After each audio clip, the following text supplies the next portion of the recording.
Hello, Alohomora fans! This is Katy Hiley, and welcome to What Does Katy Think of Harry Potter and the Cursed Child now that she's seen it on Broadway? Aren't you excited?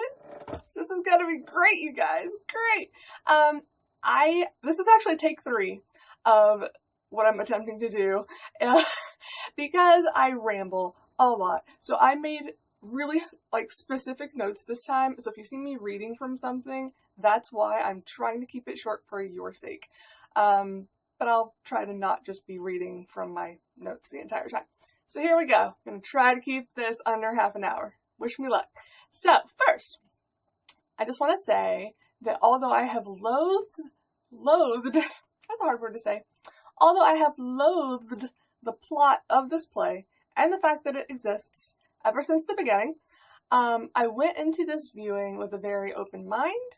I wanted to enjoy it. Why would I go to all the trouble and spend all that money and travel to New York City to not enjoy myself? I clearly was not spending my money to put myself through torture. I wanted to enjoy it. So I did go in with a very open mind. I tried to put all of my past thoughts, opinions, cynicism aside. I hadn't even read the script since it first came out, and I was hoping that would help me just kind of forget most of what had happened and come with a more fresh mind. So I did all that in hopes that I would enjoy it. So I want to put that out there first. So I'm going to start off with things I liked about the play, because there were some things that I liked. But the things I didn't like, I just want to specify, had nothing to do with my preconceived notions and cynicism and hate for the play. They were just things I didn't like because I really didn't like them. And again, this was new stuff.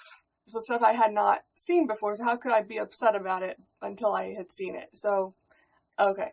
Also, these are 100% my opinions. I'm not speaking for anyone else. I'm totally just doing this because a few of you were curious what I thought after seeing it, and I could not put it into a one-sentence phrase because I had so many conflicting feelings, and I needed time to process. And that's what I've done, and written notes, and I'm making a video to help me process. So hopefully that will tell you what to expect and get us off to a good start with the positives. So here they are. Get it? Got it? Good. Special effects, the magic, were absolutely phenomenal to witness in person. So many of the things they did on stage left me scratching my head and going, how did they do that? Oh my god, that was just super cool. The time traveling whoosh, every time they use the time turner, there's this specific effect that happens on the stage. It got me every time. I was just like, how? It was that good. It was really, really good. Bane was super cool. I'm still not quite sure how they made him look so believable, but they did. But really, all of the effects were absolutely fantastic. Those were just the two, standouts. But all of them, every single one, I can't figure out how they did it. I don't want to know how they did it because that would ruin it, but it was amazing. Totally amazing. The sets, the costumes, the props, especially the light up wands. There were times where they would point the wand and it would light up right as it was supposed to. And I'm like, again, how are they doing that? Maybe there's just a button on the wand that they're pressing, or maybe it's somebody off stage is looking at it and pressing a button. I don't know, but it looked really cool. So loved all of the sets, costumes, props. The music was absolutely breathtaking and added a lot of weight and emotion to almost all of the scenes that it was used in.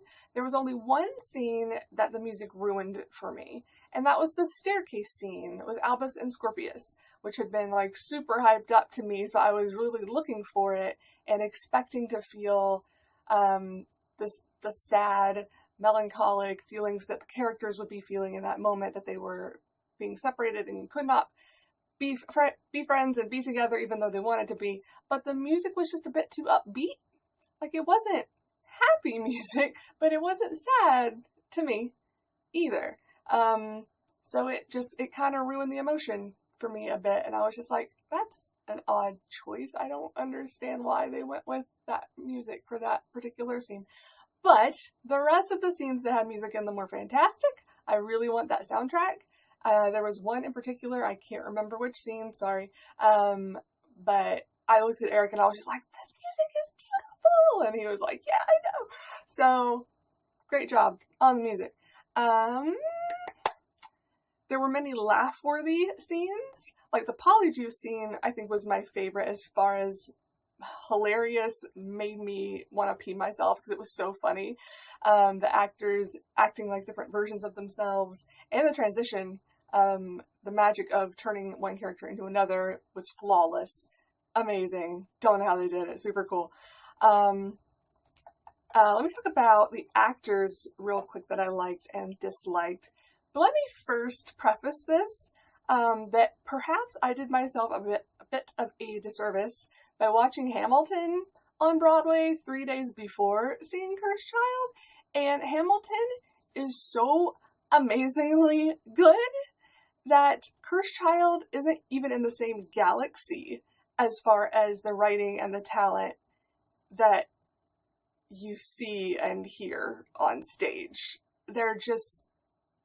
They can't be compared. It's not even apples and oranges, it's apples and trash cans. I don't know.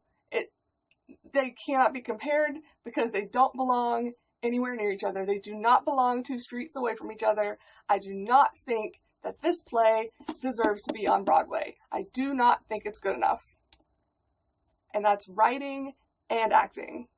Overall. The magic part is great. Again, spectacular. But you're not going to Broadway to see a magic show. If you want to see a magic show, you go to Vegas and you see David Copperfield. So, if you want to go to Broadway to see a magic show, fine. It has a little bit of Harry Potter-ishness to it. Great. But that's not what I was going to see. I was going to see a Broadway caliber production. And after seeing Hamilton, this was not it. So, if you're going to New York City to see Cursed Child, and you're going to see other shows on Broadway while you're there, I recommend seeing them after Cursed Child, because something like Hamilton set the bar so high that Cursed Child just threw it to the floor. So some of my opinions on the acting may be affected by that. I'll throw that out there. It's possible. But I'm still gonna give you my opinions. I loved Noma as Hermione. I loved Paul Thornley as Ron. He made me laugh. Every single funny line, he nailed it. The entire audience laughed at every funny thing he did and said. He was great.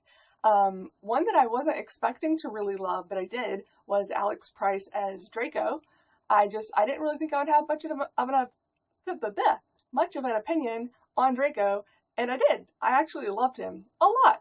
I would love to see him in other productions, so yay. Young Harry from the Dream Sequences, I keep forgetting to look at my show notes thing and see who that actor was, but he was great. Again, he wasn't in it much, but he was fantastic. I loved young Harry. And then there were a couple of actors that I kind of hated. I kind of hate, and I never, ever want to see them again. And you might be surprised at who they are, because everybody else seems to love them. Don't ask me why. Jamie Parker as Harry Potter. Now, this has a lot to do with the writing, I will admit, because the character of Harry in this travesty of a play, I may be using that word multiple times because it is not my Harry. He is strung out, stressed out, upset, screaming at people, making everybody else upset. He's just my future Harry in my head after the 7th book, after the epilogue. He's not this person. Clearly. And to me, I'm sure I've said many times before, this is not canon whatsoever. Sorry, pulling my own hair. Not canon, not canon, not canon. So, in my mind, he can be whatever I want him to be. But he is absolutely not the Harry in this play. And he is not the Harry that Jamie Parker plays him as. And I'm blaming Jamie a little bit just because I think maybe he could have toned it down a little.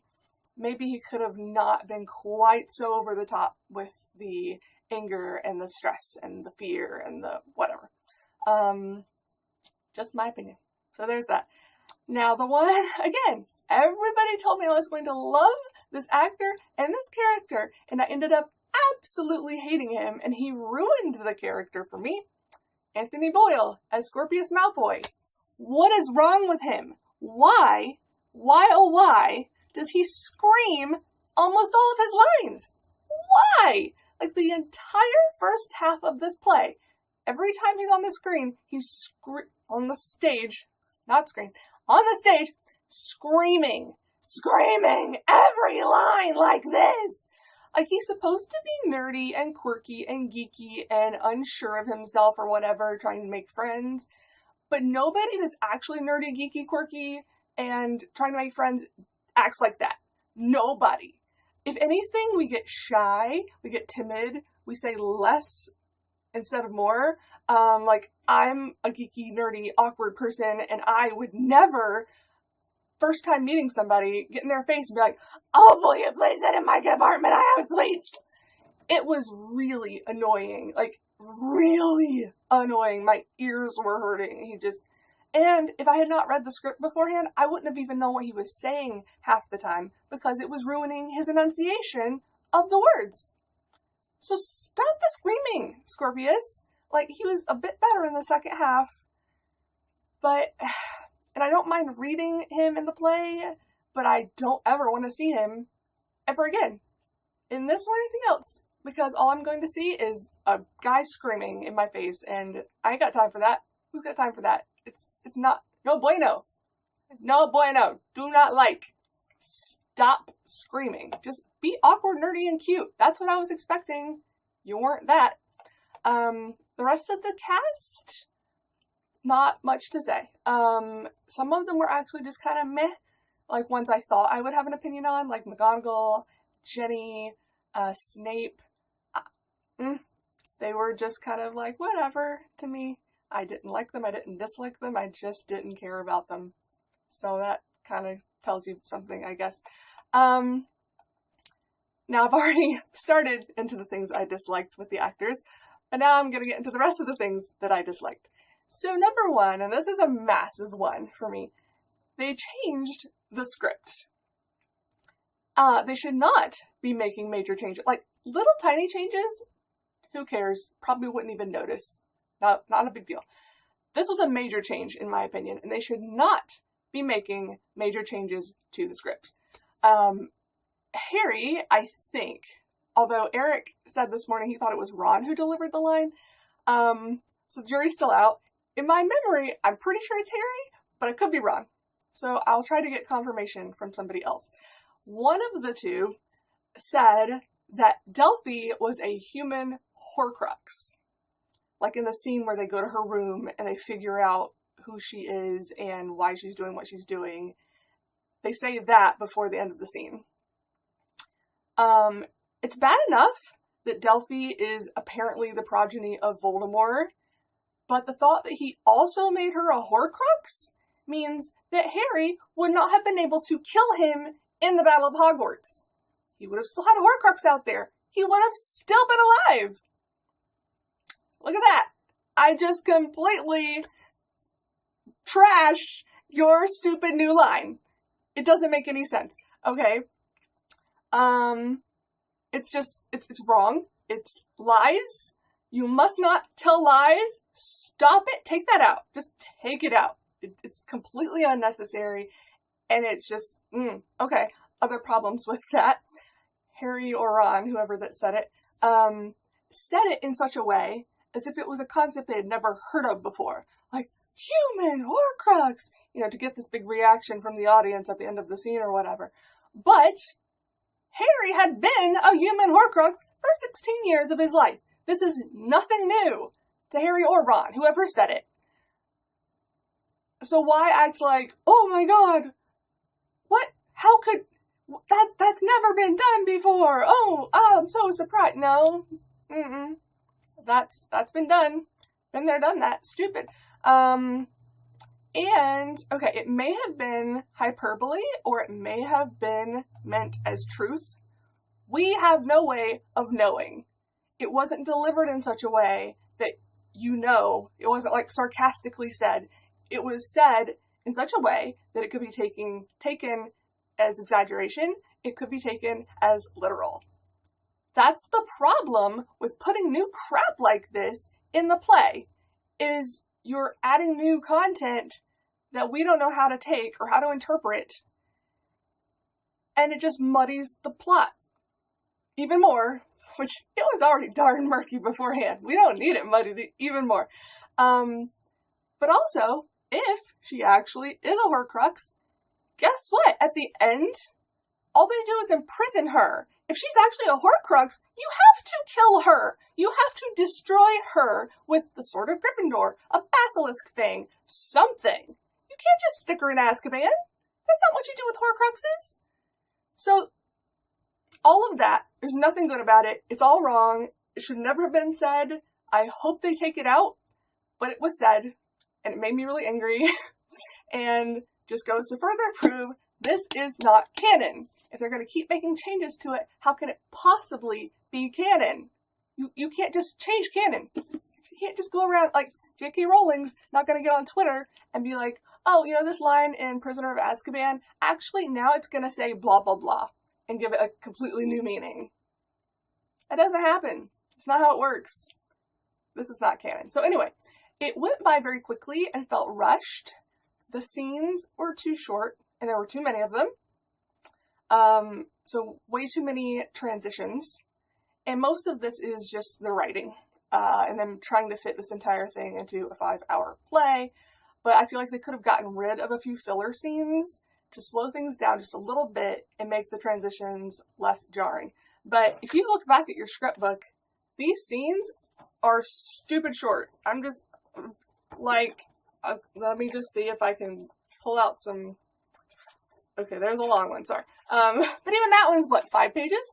So this one's 1, 2, okay, I'm not making my point real well. Oh, that one was 3. Okay, this one was 2. 3, 2, 3-ish. So they're all super short. Go look at your script book, you'll see what I'm talking about. And because they're so short, they're constantly switching people on stage, they're constantly switching sets, and it gets just annoying after a while. It's not confusing, but it's kind of like a soap opera, but on speed. Like, at least a soap opera, you get one scene and one set of characters doing something for a while, and then you get this nice, slow moment, and then it switches to something else. But this was just constant, back to back, switch, switch, switch, switch, switch. I was sick of it. I was just sick of it. I couldn't get invested in any one thing, in any one storyline, in any one person or thing that was happening because it was going by way too fast. And because of this, almost every dramatic, heart-tugging scene was ruined from the rushing. If it wasn't the rushing, it was ruined by a humorous comment by Ron, typically. Sometimes Scorpius, maybe.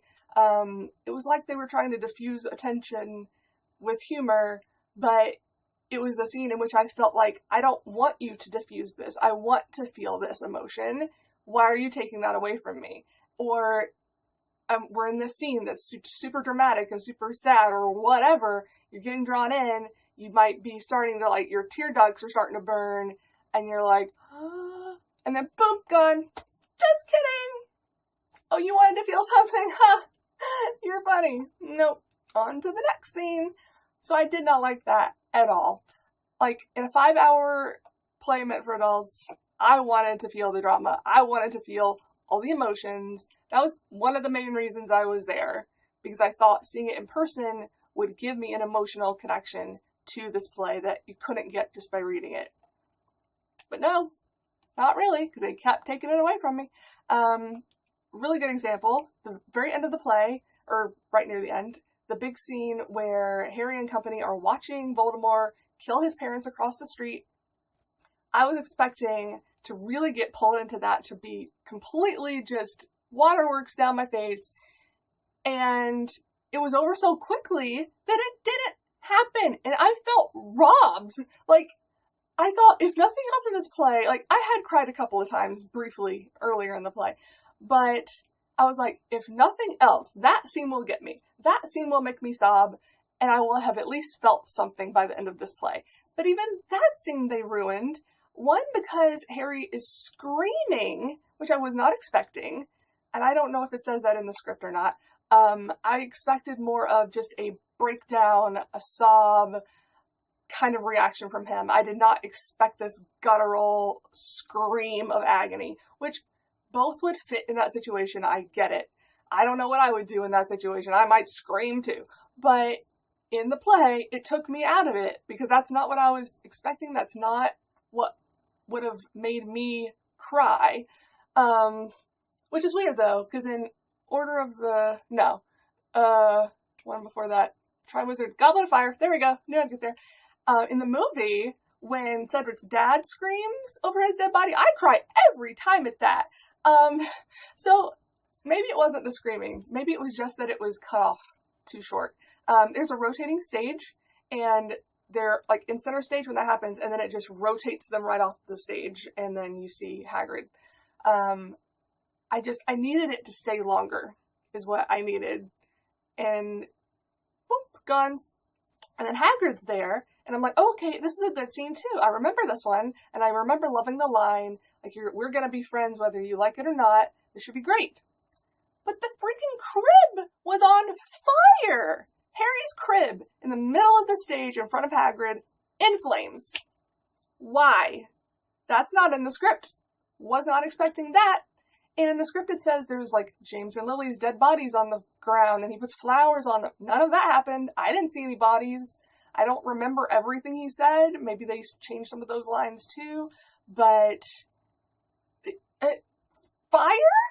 I couldn't even, like, I was again trying, and I think there was music, I can't remember. I was trying to get emotionally invested once again, but then there were flames on a crib in the middle of the stage, and it just took me right out. Just ruined it again. In the script it says, where is it? He looks down and stands over the crib, which seems to radiate light. So I took that to mean like a magical light emanating from the crib, from this magical baby, not it being on fire. Not cool. The theater itself was beautiful, but it felt too small to me. I had a bit of trouble seeing over the head of the person in front of me at times, and they were not a tall person, and I'm not a really short person. I'm an average height. I'm 5'5", so I didn't think that was going to be an issue, but the seats are just not slanted quite as much as I expected they would be. So some people might have trouble seeing. Just gonna put that out there.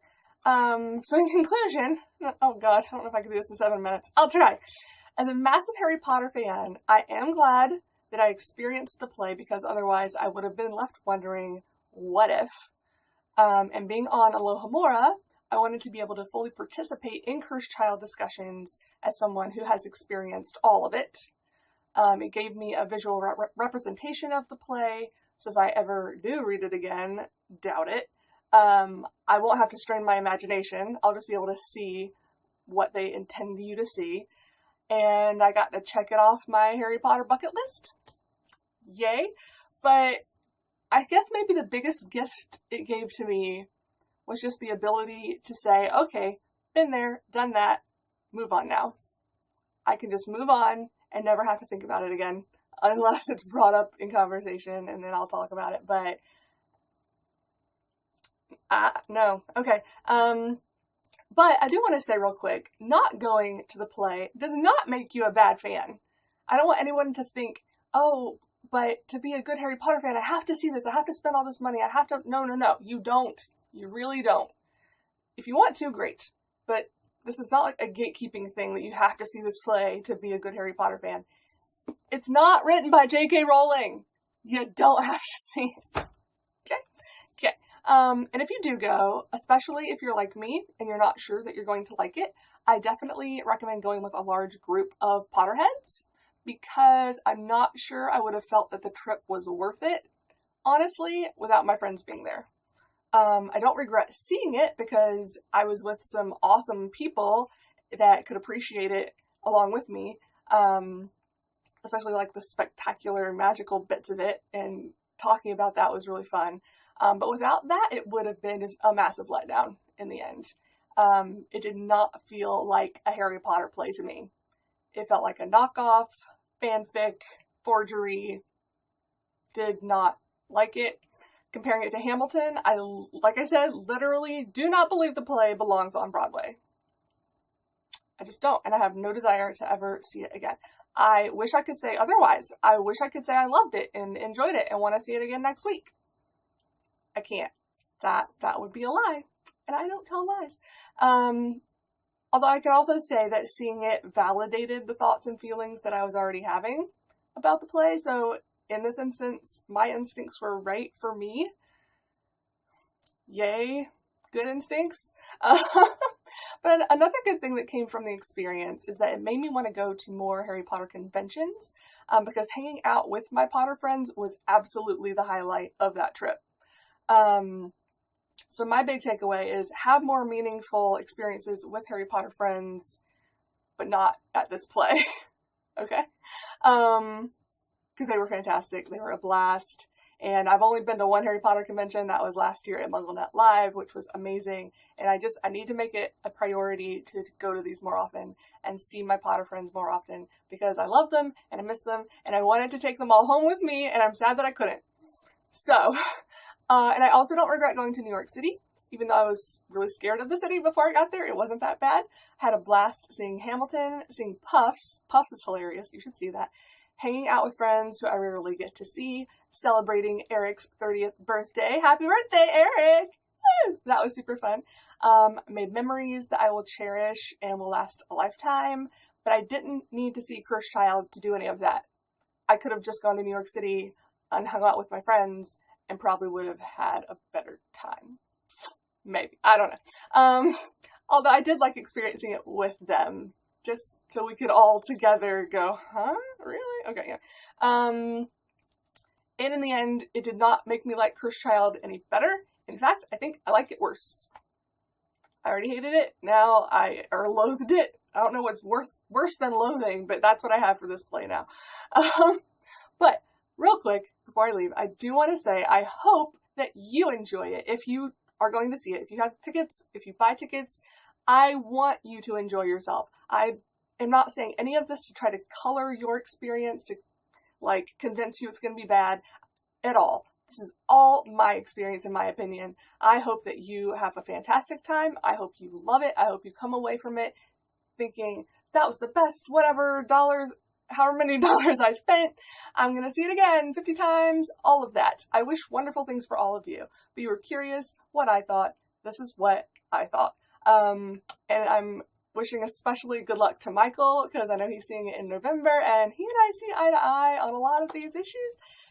So I really hope he likes it more than I did. Good luck, Michael! I love you!